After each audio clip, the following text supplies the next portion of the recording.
messed it up. That's Jeff. I went to the wrong channel. I think we should keep that in there. Yeah? Yeah. All right, send it. Send it. All right, what's up, guys? Welcome to the Colecast episode. We're going to say 19. I'm just throwing it out there. Episode 19. I'm getting the correct number in my monitor over here, but it's I'm not paying attention to it because I do what I want, Evan. So today we have a very special guest. Came to pick up a press that they recently purchased. We have Jeff from Warriors Way joining us from Lima, Ohio, right? Yep. It's not Lima. It's Lima. Yes and no. Yes and no. Okay, so I fight with Nathan about this all the time because he grew up in Ohio. Is it Lima or Lima? I call it Lima, but I'm also from the Cleveland area. Okay. So I mispronounce everything anyway, so I'm probably not the best person to ask. I grew up in a town called Alexandria, and we call it Ellick, so it's even worse. Oh, okay. I get it. That's like the aluminum conversation right there. Oh, Aluminium or aluminum, I don't know. What are we missing a sound, or did they just add one out of nowhere? I'm trying to think of how it's spelled. Which word? We said a few aluminum. There. Aluminum. I think it's just the way they said it, not to like totally like aluminium go down a rabbit trail, but like graham cracker, like Graham. I watched something on social media the other day, like someone mispronounced Graham as from Graham? Europe as Graham. All right. And my daughter did that actually. Really, like it's really funny. She did that, and we teased her, and then I heard someone do that, and I'm like, oh shoot, now I kind of feel bad. Maybe your daughter's just European. Well, I mean, technically, I am from the Far East, but.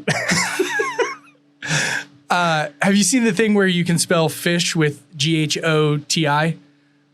I talk about this way too much. Evan's probably got a smile on his face. No. So it's GH like in enough, Okay. O like in women, and TI is in notion. So it's fish. Got it. Wow. That's just the worst. That is the worst. Like Yeah. I would have screwed that up. Yeah. Like, I mean, I would have botched that. We don't even need to say it. There's an old punk band called Fish Hook, but they spell it Ghoti. So that's the only reason I know about it. I'm not a linguist or anything. So, all right. So what a great introduction to the show. We talk about nothing. This is the Jerry Seinfeld episode, essentially. But let's start out by introducing yourself. Sounds What do you good. do? Where do you come from? And then we'll get into all the work you do in your community Sure. and all that fun stuff. But let's find out about you. What's going on? So my name is Jeff Dauterman.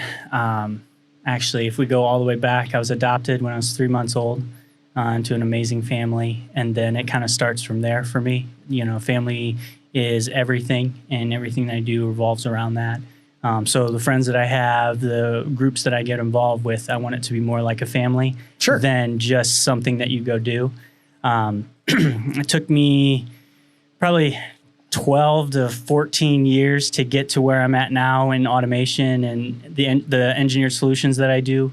I work with a company out of Texas, Southwestern PTS, and I do engineered solutions from all over the country. And I just absolutely love it. Kind of the conversation we were having before, like it allows my mind to wander, recreate things, get the collaboration going.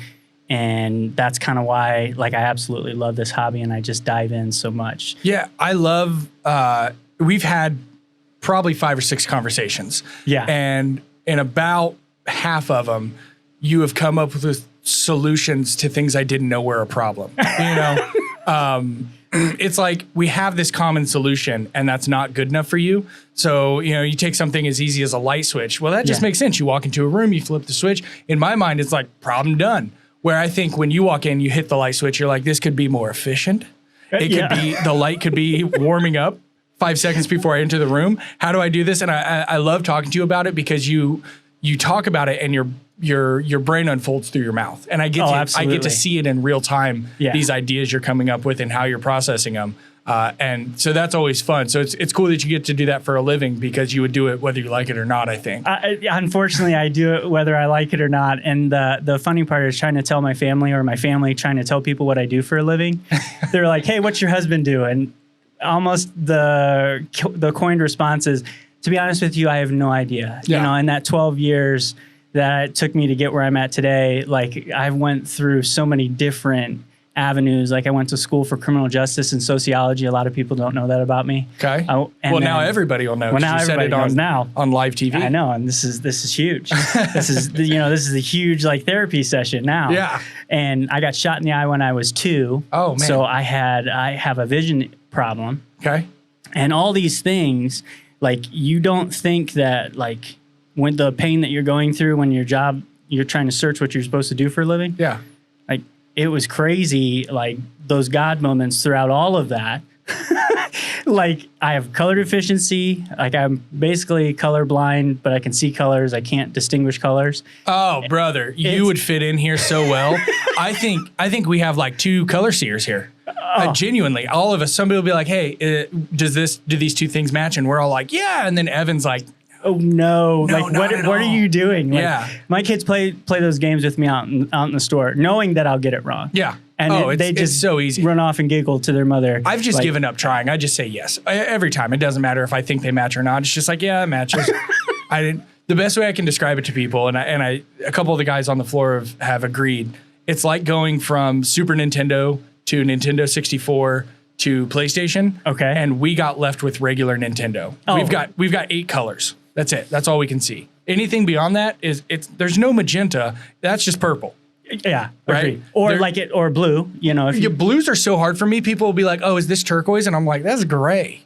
Yeah, that just looks gray to me. And it's not gray. Or greens. Greens are sometimes. I was in the middle of an automation conference, like talking to people, and somehow we got like I had to describe what was going on in my mind, like talking about an automation line, and then there were colors on the floor, and I started down that path, and I'm like, oh, well, the orange is this, and then the gray is this, and I started to lose people in my color description. They kind of looked at me like sideways, and I'm like, oh crap. Oh, no. I have a color deficiency, and they're like afterwards, I have a color deficiency. They're like, clearly, that was. Well, you can't say anything about it because that's making fun of the disabled, right? So like they can't. Oh yeah. You just, hey, I'm color deficient, and they're like, oh man, I can't make comment about it now. But and that's like this conversation just absolutely describes like my brain process, like my thought process. Like I am on this side of the bottle, and then I'm on this side of the bottle, and then I end over here. Sure. And like if I don't, like I tell everybody, if I don't get the crazy out of my head, I can't move forward. Okay. And so it's weird. Do you get hyper focused on those things where it feels like almost like an obsession where you're like, if I don't do this, I can't sleep, I can't rest, I can't enjoy myself. So other people don't understand it, but you're like, I love you. I have to leave this conversation so that I can do this thing that seems menial.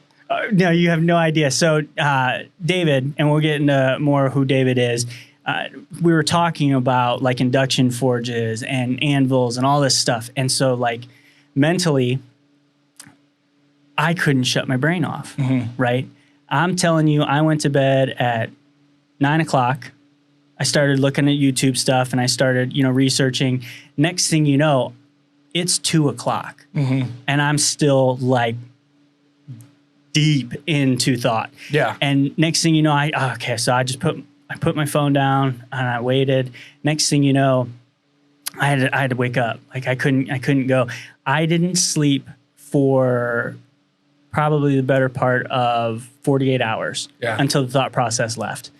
Because I couldn't, like the wheels kept turning. Yeah. And so like if you go to sleep, you'll lose the last bit. Do you ever have that where you're like in bed, you're problem solving? I do it a lot with processes on the floor where we're trying to figure out how to be more efficient in making something, right? How do I cut an hour off my build time? Right. So I'll lay in bed and think about it and I'll be, great idea, Francis. I fall asleep. I wake up and I'm like, oh, you had a great idea. What was it?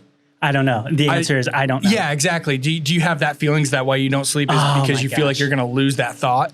If I'm in like that creative flow, like I have to keep going 100% or else it's gone. Yeah. And then when it's gone, I will only find it in another creative session in my brain. Okay. Like at home, a great description of that is when I'm at home, like I rearrange my shop more than I make things.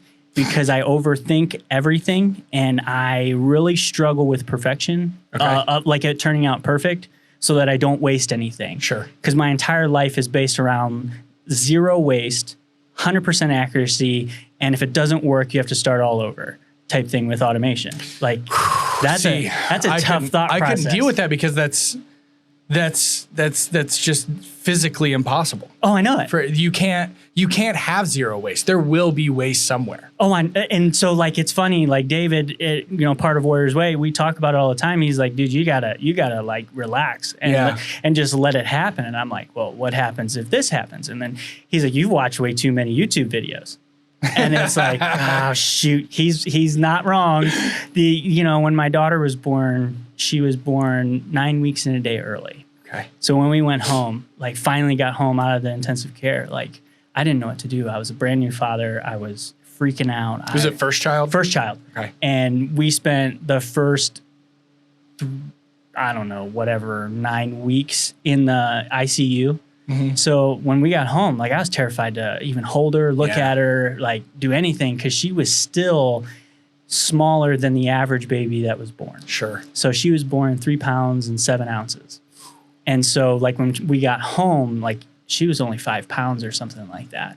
And so that's a rock. There's I know. Rocks bigger in my garden right now. Like I know people that swing bigger hammers than that. Yeah. And it's fair. Yeah. And it's like you get home and like I didn't know how to deal with it, and then she had other issues that kept her up all night, and it was like I was starting to lose my mind. And like you understand that stress and that trauma that some families go through and why bad things happen. Like you're sleep deprived, all of these things. Well, I turned to YouTube and I started watching people make things. Yeah. And that was the start and the turn in my career. And in my personal life, I realized that my brain just absolutely worked differently. And the 8 years prior to all of the issues that I had with careers, I just needed to find something that I could build and make or do in that realm. And I didn't know what it was. Yeah.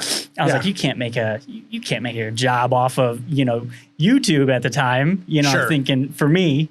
And I'm telling you, I can't tell you how many YouTube channels that I watched from start to finish in those beginning years of her life. And that's what kept me sane. That hits so close to home. I lived with Nate and Malin when they had their son, and he had some health issues. Oh, wow. And I was working anywhere from 9 to 12 hours a day. So I'd get home, and I lived about an hour away, or worked about an hour away from where I lived. And so I'd get home, and they would be like, dude, hold the baby. and it was me and Nathan, we'd watch video game walkthroughs. That's when we fell in love with Maddie Matheson. Shout out Maddie Matheson, probably the most sweetest human being I've ever met in my life. We watched old How It's Made videos. I can't remember the guy's name, but he rebuilds chimneys. And it was just, we would just sit and watch YouTube. And I had never watched YouTube before that. Oh yeah, prior to that, never. Yeah, but now it's like I haven't watched YouTube in a while. I wonder what's on there. And that's kind of my thought process now. So that hits really close to home, that you're in this place where you're stuck. Oh yeah. You can't go out and build a woodshed, but you can watch a bunch of videos about it so that when you can, you're more equipped. Except if you overthink things and then you're just like lost in your own thoughts for there you go. Weeks on end. So when you hit those moments where we have both sides of the coin here in the shop. Yeah. I am an underthinker. We have the concept, put it in motion. We'll do it the exact same way for a month. And then at the end of the month, we're going to go back and evaluate it and figure out what our biggest changes need to be. And then at the end of 2 months, we can go back and see medium changes and then minor changes. And then we also have people who come in and they're like, hey, do I spell gray with an A or an E in this Instagram post? You have both sides of the coin. Yeah. So when you hit those moments, as somebody who doesn't struggle with this at all, when you hit those moments in overthinking, do you ever have to kind of talk yourself off that ledge and say, okay, give up, finished is better than perfect, I just need to get this out? Or do you allow yourself to get to a point where you're like, okay, that's as perfect as I can make it, and you kind of concede to your ability level? Honestly, neither. Okay.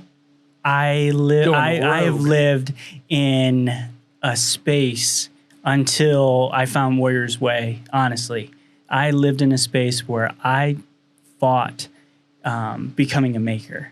because I didn't feel like I had the skill set. And like people always, your closest family members and your friends always tell you these wonderful things. It's hard to, and I appreciate it. I need it. I'm a person of affirmation. Okay. But at the end of the day, like you walk look in, great today. Well, thank you. Just so you know. Thank you. You look wonderful. I forgot to shave, but thank you. I appreciate it. But like in that moment, I trapped myself in that fear of moving forward. Yeah. And, as we continue this conversation, Warrior's Way has brought me a sense of purpose and passion that I knew was there, but I didn't know how to get there. So like I'll trap myself on the ledge and I'll never move. I will sit there and watch even more video, even more content, and I will search and scour until I know every ounce of the way that you do it wrong, right, new, different. Yeah. And then I won't do it. You're more of a paralysis by analysis guy. 100%. It's you just get stuck in the analysis phase. Oh my goodness, everything. Even on the way here, we joked about, like we talk about things and it's like, okay, well, let's have an hour conversation about it. And it's like, well, we don't need to have an hour conversation. We end up doing it anyways. But like Warrior's Way has brought that comfort of a group of people. Then they showed me what I would say the real knife making community looks like. Yeah. And, Blade Show was a huge component of that. And we kind of talked about that in the school when we were looking at the shop. It has nothing to do with knife making per se. It has everything to do with everybody's in the same position you're in or has been where you are. Right. Minus the few outliers that are in front that are leading the group. But they've been there and they have the support of those around them that continue to encourage them through the failures. Sure. Because there is no great change without a huge failure somewhere along the lines. And I have a fear of failure because of, like I said earlier, having 12 years to figure out what you want to do for a living. Yeah. Like it's really affected me to the point where like I've had a hard time talking about it. Yeah. And Warrior's Way, what we do there, helping veterans, first responders, youth in the Lima area, it's so much bigger. Like it has nothing to do with, knife making. And it has everything to do with, people are struggling with so much more and I can't make a knife or I can't make whatever. That's so silly, and then finding this community, it's done so much for me that it's almost hard for me to even put it into words. Like finding people in this industry that have a huge faith base. That was another huge thing that I struggled with. And it's like, finding these moments that you don't relinquish your position, which is what I always did. I always faltered and I let fear take over. And it wasn't, it's not arrogance when I say I did this or I did that, but it was the fact that I didn't have the confidence in anything. And, I don't even know where it came from, but, the making world is such a weird therapy. Yeah. Even talking about it, like you get lost in the sauce, so to speak, of what this looks like, and so the entire journey has been something like that. So that was a lot. Now that was, and I love it. I'm saying that's a lot because it covered a few of the questions I was actually going to follow up with. But what moment did you really start looking into, okay, I've watched every video I can. Let's fast forward a little bit. You've started making some stuff and it's probably not beautiful. How did you overcome that at that moment where you're like, I'm going to be a maker, I'm going to do this stuff, and you messed up? It's inevitable. How did you overcome that with the lack of confidence in the positions you've been put in? And like you said, giving away ground and giving away position. How did you stand up for yourself and say, this is something I really want. And I think this is something that's healthy for me. So I'm going to keep going after it, even though my internal dialogue is arguing back with my brain and with rationality and reality. Yeah, honestly, it was after I got involved with Warrior's Way, the encouragement from the board members, the people that I talked to, just daily through classes that, when I am able to attend, most of the time I'm in the background, cleaning the shop, Yeah. you know, tuning things up, building something, and then, you know, making sure that David doesn't have to worry about anything on that front side. The moment really was at Blade Show, honestly. Like going down there, I had no idea what to expect, and to be, you know, we talked about it actually pretty heavily on the way home. I felt like a leech on the back of what we were doing because I didn't make anything. I got encouragement along the way on a couple things that I made, but I didn't see the beauty in it. And we got home and it was like, that was all the encouragement that I needed. I don't need to make, I don't sell anything anyways as it is today. Sure, yeah. So why was I so worried? I came back with that jolt from Blade Show. Like it was a huge turning event where like, I don't have to sell this to be successful. Yeah. And that definition of successful, that was a term that I coined from watching all of way too much information. Sure. You know, overloading my brain of technical information. Yeah. You know, which is what my fallback is. Yeah. Yeah. It's kind of your job. Yeah. To be really good at technical information. Yeah. Right. So you get back from Blade Show, and we met at Blade Show. Yep. You have talked about meeting people like Bob, Lucas, Yeah. a bunch of people. I think we stopped and talked to Vegas Forge together. Were you that when we were talking to Vegas Forge? Maybe not. Maybe, but I don't. Okay. I'm not sure. I don't think so. You meet all these people who are Right. accomplished makers and give you encouragement, and you go home. Did that sense of self-confidence or sense of pride or whatever you might call it, did that go directly into you then going out to your shop and doing stuff? Or was it, now I need to hit the ground running and really support the people involved in Warrior's Way? Because I've talked to you a few times, Yep. and it sounds like what it was you came in and you said, okay, I had one really good feeling, and instead of chasing that one really good feeling, I want to create that for as many people as possible.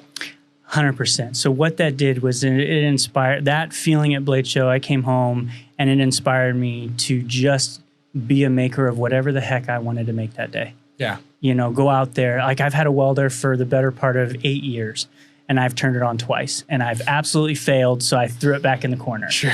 And, you know, I ended up welding up in the time frame from Blade Show, which is what, maybe a month and a half? I think it's Maybe 2? like 10 weeks exactly. 10 weeks exactly. From 10 weeks to today, I've built an anvil stand from scrap. No plans, no design. I just started cutting and measuring the legs, and then from there I built it. Yeah. Then I ended up building, actually it's funny, so that's the last piece of my inspiration. I was at my buddy's house. Shout out to Beck's Armory. If you don't know who that is, look up Beck's Armory. He's an amazing guy, and he's been a huge encouragement in my making. Awesome. But since being home, I've forged out 8 or 9 blades. I've completed Jason Knight's online class for the Heritage. I haven't finished the knife, but based on what I've learned there, make 10 of something. Mm-hmm. Doesn't matter what it looks like. Doesn't matter.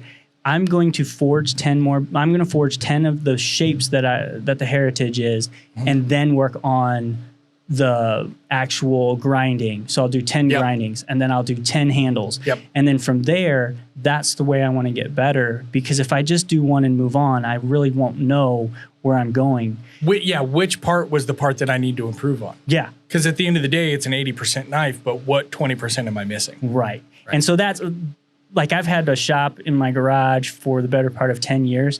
I've made more in the last 10 weeks than I have combined in those 8 plus years. That's awesome. And I've reorganized my shop 3 times in the 10 weeks I've been so home. You're still reorganizing too on top of it. And then my problem is the flow process from the automation world. Like, it doesn't flow right in my garage. I don't have a smaller workspace that I can forge in. So I've completely redone it.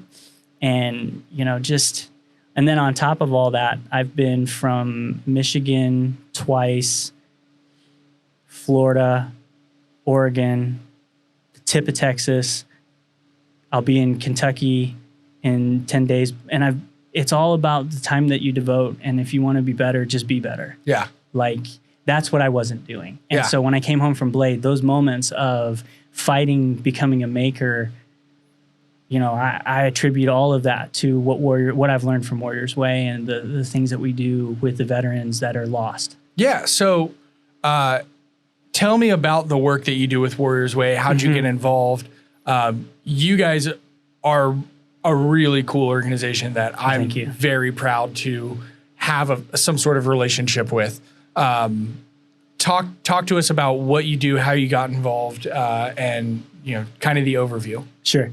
So the funny part was how I got involved was I overthink making, and a friend of mine who works way too much, he's like, hey, you need to go check this out. And so they kind of talked in the background, and then Dave reached out to me through Facebook, and it was like, I don't really want to pay for anything right now. I don't know what I'm doing. He invited me out to a hammer-in that they had, and the rest was history. That was the first knife that I actually forged. They were doing an open forge after the competition. I ended up making a knife. I stayed there till I was supposed to leave at like 11 that night. I stayed till like 5 in the morning. Oh, because again, I don't let things go, and I'm like, a couple more minutes and I'll be done. So I ended up staying all throughout the night. We worked hard on it, and I finished almost all of it except for the handle, and then went home and finished it at home. But that's kind of how it got started. And then from there, the rest is history. I kept saying, hey, I'm probably that weird person that I'll always be here if you want me to be here. Like, I do random things like the videos. I love being on video or making videos or whatever. You know, whatever you need, let me know. I can build stuff. Okay. You know, and, you know, we got to talk, and he's like, yeah, people always want to help. And then they realize how much work it really is, and they kind of disappear. Yeah. And, you know, this has been something that I've been looking for the better part of a decade, of a group of friends that I don't have to explain myself. My crazy circular thought process of repeating things, it's only to get the ideas out. And then through that, they offer support through bladesmithing in the class portion of it as a form of therapy for PTSD. Okay. So the veterans and the servicemen and women and everybody who comes through there, like, they're all dealing with something that they can't let go. Yeah. And the trauma of the people that they've lost throughout all of this, or the stuff that they've been through, some of the stories I've heard, it's mind-boggling, and they can't work, and they're 32 years old. Yeah.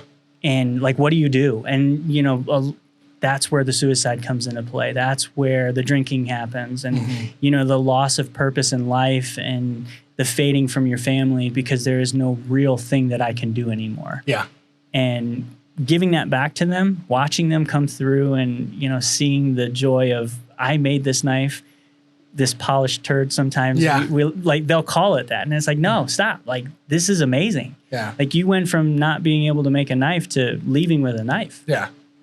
You should be proud of that. A knife is just a piece of metal that cuts. You know, like, you didn't think you could do it. It doesn't matter how pretty it is. We'll work on that over time. You accomplished something today. Yeah. You know, I think that's the important part. So watching that over this last year, a little over a year, I think March will be 2 years that I've worked with them. Like, I can't get enough of it. And some of it is, it's just telling a story. Like, clearly today I don't have a lack of words that I can use, but like, being able to share that with the world at every corner, that is the inspiration that I get. Like, being able to not let the fear take over of, oh man, am I going to annoy somebody with this story, or is this, you know, what do I do? Warrior's Way is bigger than anybody in the program. It's 100% volunteer. All of the board members are either accomplished blacksmiths or knife makers, and they volunteer their time. Yeah. Countless hours, you know, to drive here, do classes, do whatever we need, material, whatever it is, you know. And to watch that selflessness, like, our internal being is a selfish thing. Yeah. Like, inherently we want preservation of self. Yes. Yeah. And watching the selflessness that not only the service that they've done, but then when they come in and the people that help, man, if that doesn't, like, give you the goosebumps and get you all fired up, I don't know what does. Cool. So we're getting the wrap it up from producer Evan. That sounds good. We've got. I'm going to go over our stuff quickly, and then I'm going to let you plug whatever you've got going. So we've got Maker Market coming up, where we will be at Maker Camp in New York. We are going to, I don't know if he has a name for it, the Himker Hammer in Michigan.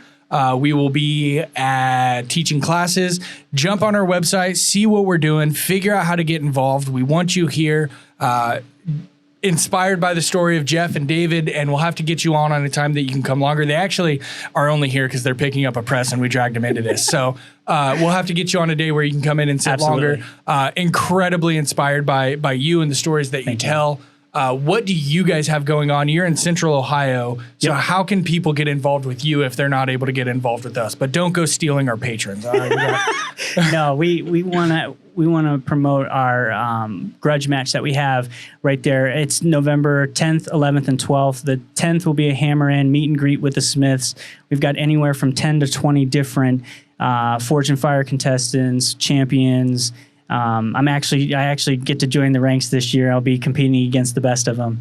And that's on Saturday, so I'm kind of nervous. I've been practicing. So I don't know if Cole Ironworks will be there, but I will be going. So I might have a few things that will be passed around and passed out, maybe some goodies, just to be able to help you love on your community. Well, thank you. That's something that maybe we'll take Evan and Nate out too, but I'm planning on coming and being a part of that as well. We'd love to have you. And then Sunday in the evening, we're doing a live auction, and that's actually one of our biggest events where we sell, like, people will bring and donate knives and different things, and we sell them there, and we'll sell different things that we've been working on. So yeah, that's the next thing that we have going on, and we really appreciate the time and the support. So cool. Well, we love supporting you. We love having you out. Like I said earlier, we've talked 4 or 5 times. This isn't a 10-year-old relationship, but it's very easy to get lost in conversation with you. Well, thank you. So inspired by you. Just the goodness that you surround yourself with makes me want to be a better person, and I can tell why Warriors Way wants you around. So thank you guys so much for stopping by the Colecast. We're going to get out of here so they can get home. They've got a long drive. I appreciate your guys' time. Get involved. Love you. Bye. Thanks.